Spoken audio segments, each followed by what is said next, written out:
menos de 20 dias para o segundo turno das eleições, os olhos já estão voltados para a relação entre os poderes no ano de 2023. A formação de um novo Congresso, com uma forte presença de parlamentares alinhados ao presidente Jair Bolsonaro, garante a ele uma demonstração de força, enquanto Bolsonaro afirma que num eventual segundo mandato, a relação com o Supremo Tribunal Federal será diferente.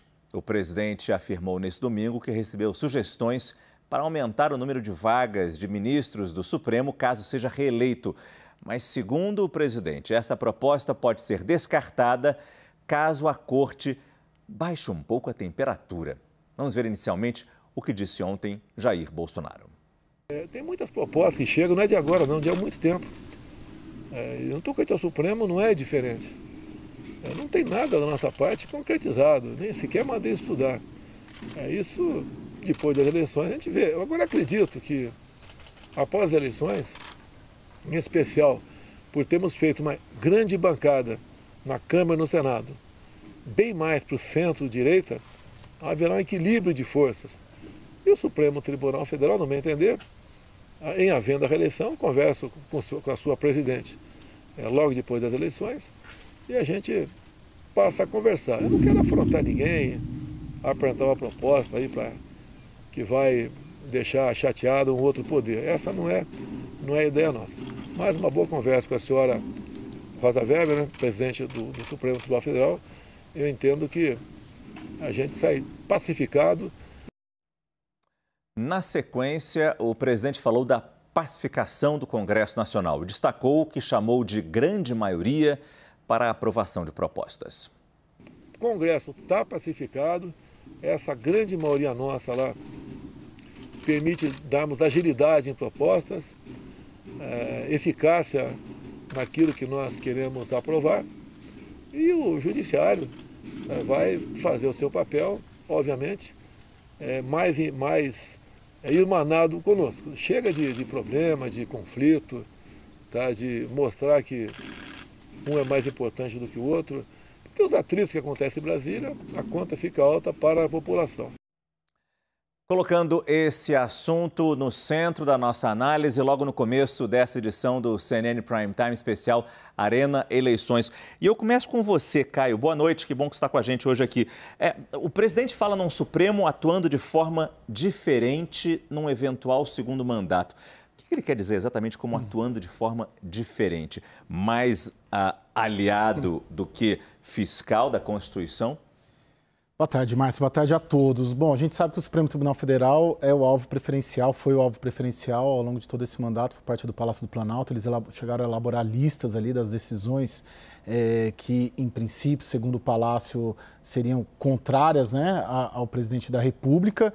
Quando ele diz isso, na verdade, esse assunto ele não é novo, ele não é propriamente da campanha, isso sempre rondou o bolsonarismo, de alguma maneira de conter o Supremo Tribunal Federal, que de fato atuou aí como guardião e contendo, né, os arroubos aí do presidente. O que acontece? Para passar qualquer coisa, precisa do Congresso Nacional. Hoje eu também fiquei buscando conversar com alguns integrantes, senadores e deputados. Não notei ali, por exemplo, o próprio líder do governo no Senado, Carlos Portinho, não notei ali um ânimos ali de levar isso adiante. Evidentemente, principalmente no Senado Federal, que é a casa responsável por fiscalizar ali, por de certa maneira controlar o Supremo Tribunal Federal, aprovar processo de impeachment, não notei nele, o que ele me disse, foi mais ou menos nessa linha. Não foi prioridade nessa legislatura. Na próxima também não está, isso não está no radar e precisaria ter uma maioria, sim, para tocar isso adiante. Eu não vejo hoje nessa configuração, uma maioria para avançar isso. Agora, isso não quer dizer que o presidente não venha a tentar, mas só o recuo dele, ele faz esse recuo justamente porque isso não dá voto. Isso afasta o eleitor, principalmente o eleitor de centro, que ele precisa conquistar para conseguir vencer as eleições. Então tem várias questões, até você chegar num processo, agora para te responder. Sim, de fato, se ele for reeleito, ele vai ter mais 2 cadeiras, ainda assim não teria uma maioria, vamos dizer, como se fosse tão automático assim essa questão, mas você tem vários passos até você chegar numa situação dessa, de conseguir aprovar um projeto, uma emenda constitucional. Não sinto... A gente tem que sempre lembrar também que o Congresso, o Supremo, de certa maneira, ele investiga o Congresso. Você tem mais de 300 parlamentares que são investigados em inquéritos dentro do Supremo. Então, muitos parlamentares, principalmente esses políticos mais tradicionais, centrão, não estou falando desses bolsonaristas raiz, muito provavelmente também não interessa a eles avançar, espezinhar o Supremo, porque tem muita coisa lá que tramita contra eles. Então, tem várias nuances aí para serem consideradas, até a gente considerar que basta ele ser reeleito, que ele conseguiria aprovar o que ele quisesse contra o Supremo Tribunal Federal. Isso me leva à pergunta para você, Raquel. É claro que eu quero ter a sua visão sobre este momento, sobre essa discussão que parece ganhar uma certa força, um certo momento em Brasília antes do resultado desse segundo turno. Mas eu te perguntaria especificamente sobre uma possível reação internacional, porque a gente já viu os Estados Unidos posicionando: acreditamos no sistema eleitoral, acreditamos nas urnas eletrônicas. E cito os Estados Unidos apenas como exemplo, claro, nosso primo mais poderoso. Numa eventual tentativa de mudança, os americanos também se posicionariam dessa forma? Ou não, isso é uma questão interna do Brasil? Isso ainda não foi colocado, né, Márcio? O diálogo dos Estados Unidos e o posicionamento deles tem sido para o resultado da eleição, de considerar legítimo o resultado da eleição, e você percebe que o Bolsonaro não está mais tocando nesse assunto, porque o momento o favorece. Então, para ele, esse é um assunto que não interessa mais. Eu acho que essa fala dele, a gente precisa separar ela em dois contextos. O primeiro é o contexto eleitoral. Eu acho que ela tem um efeito de tirar um pouco de cena alguns temas que são ruins para ele. Semana passada a gente estava discutindo cortes no orçamento, que efetivamente tira voto. O mexidas no Supremo Tribunal Federal, embora incomodem, a gente fique muito preocupado, e acho que tem realmente motivos de preocupação quando a gente olha a experiência de governos mais autoritários fora do país, não tira voto. O eleitor do presidente Jair Bolsonaro, ele dá um desconto para isso daí. E o eleitor que está movido pelo antipetismo, ele também não leva isso em consideração. Ele pensa, não, ele só vai falar e não vai fazer nada. Então, acho que tem uma estratégia clara dele de mudança de foco da discussão, quando ele traz essa questão para a baila de novo. Num segundo momento, aí acho que a gente tem que olhar para, caso ele seja reeleito, o que vai acontecer. Não sei se teria um alinhamento do Congresso automático para isso. Acho que ele tem ali alguns parlamentares, principalmente senadores, muito leais, mas outros nem tanto. Agora, só de você mudar ali a composição de forças e jogar essa carta na mesa, você já coloca muita pressão sobre o Supremo Tribunal Federal. Então, acho que assim, você não pode descartar o risco de um crescimento do autoritarismo, a despeito de toda a discussão que a gente deve e tem que fazer, sim, sobre o papel do Supremo Tribunal Federal, sobre eventual ativismo judicial, sobre decisões não monocráticas. Mas é um ponto de atenção, sem dúvida nenhuma. Porque a própria Simone Tebet disse isso aqui na entrevista para William Vac, que ela é a favor de algumas mudanças no Supremo Tribunal Federal. E, pelo amor de Deus, não comparando a abordagem que Simone fez a que pretende fazer uma ligação com a que Jair Bolsonaro ou alguns bolsonaristas defendem. Ela disse que, por exemplo, queria criar mandatos para os ministros e não que eles fossem ministros de forma vitalícia. É uma diferença? Sim, é uma diferença importante.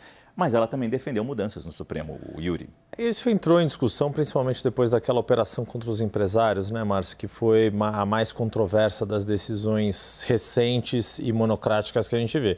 Agora, não é exclusividade do atual período desse, né, falando do atual governo, da atual legislatura, se discutir a atuação do Supremo. Mas é claro que existe todo um contexto apoiado por uma vantagem que houve do campo próximo do presidente Jair Bolsonaro na eleição para o Congresso Nacional, e aí pensando tanto em Câmara quanto nesse terço do Senado, que veio com figuras mais leais e ideologicamente alinhadas com o presidente do que meramente apoiadores da coligação.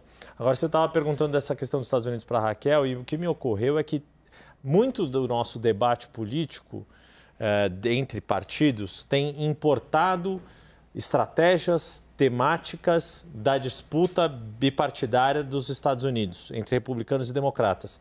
E também estamos importando essa forma de ver o Supremo como se também o Supremo tivesse que ficar dividido entre, no nosso caso aqui, não temos uma divisão de republicanos e democratas, né? Partido Republicano e Partido Democrata, mas entre ministros de esquerda, segundo os bolsonaristas, e os ministros bolsonaristas.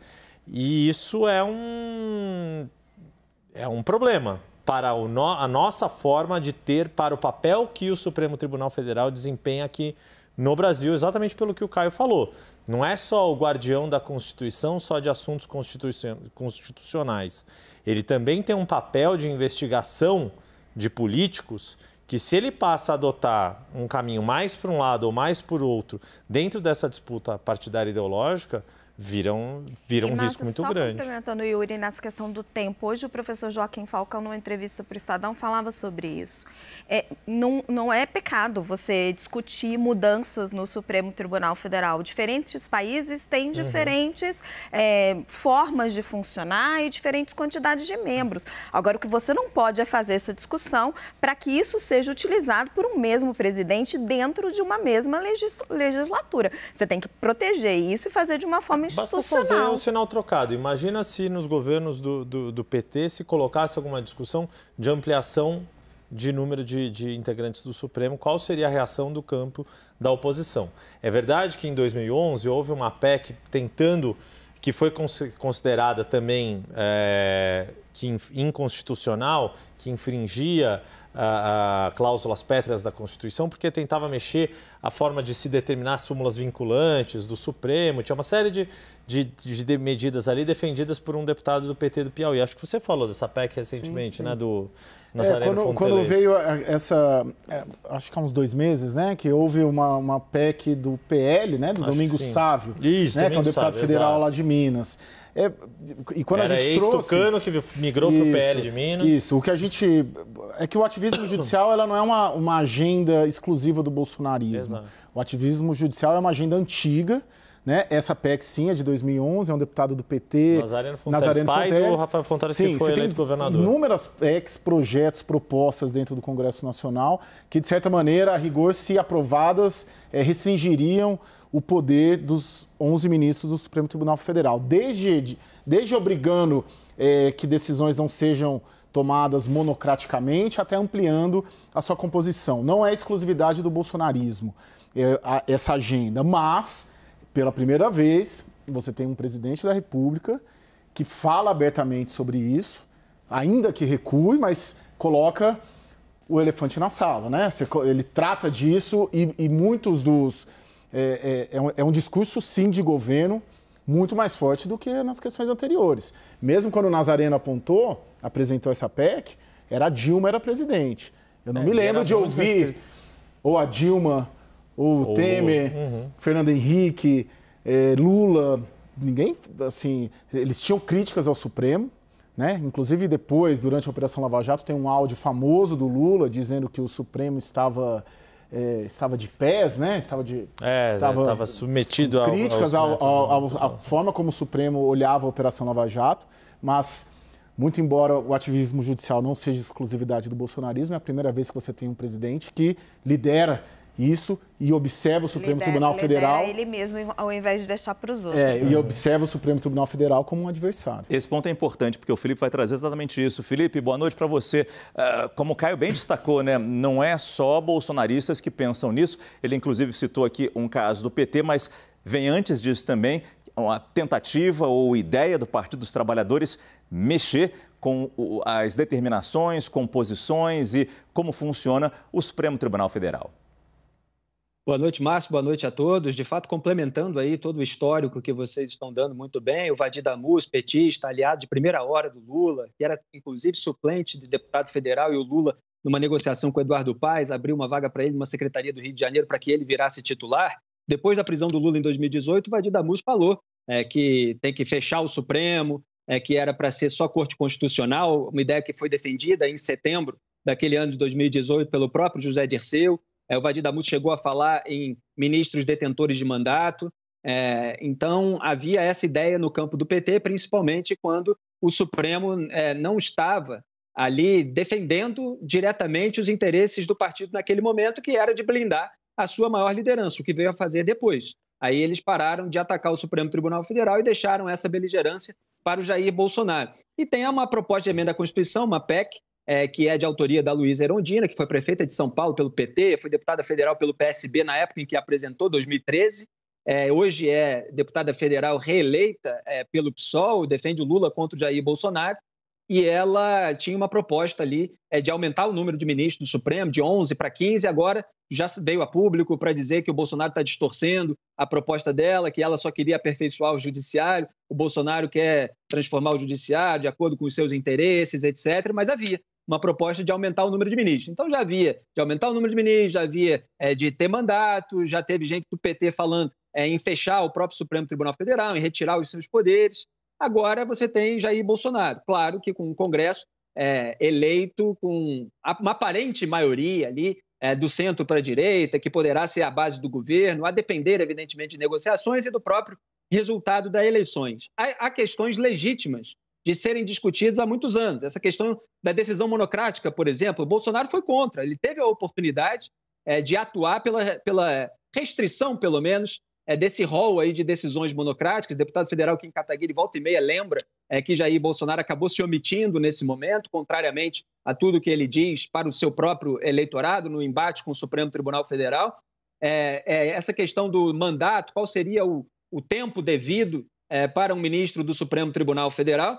Agora, quando se toca num tema mais sensível, como aumentar o número de ministros, é claro assim, que se você for pensar de uma maneira genérica, vai falar, olha, é até possível que isso seja debatido, pode ser debatido, mas é preocupante que isso seja aprovado e mais preocupante ainda que seja aprovado, como a Raquel falou, citando Joaquim Falcão, para uso do presidente daquele mesmo mandato.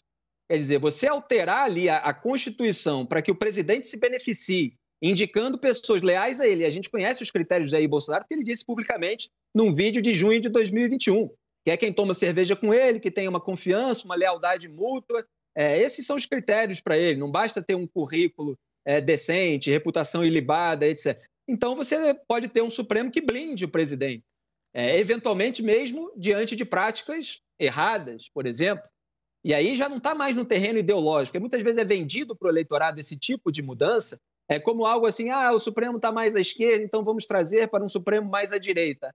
Ora, será que esses caciques do Centrão que estão flertando com essa hipótese, eles estão interessados nisso? Na pauta de drogas, de aborto, qualquer coisa nesse sentido?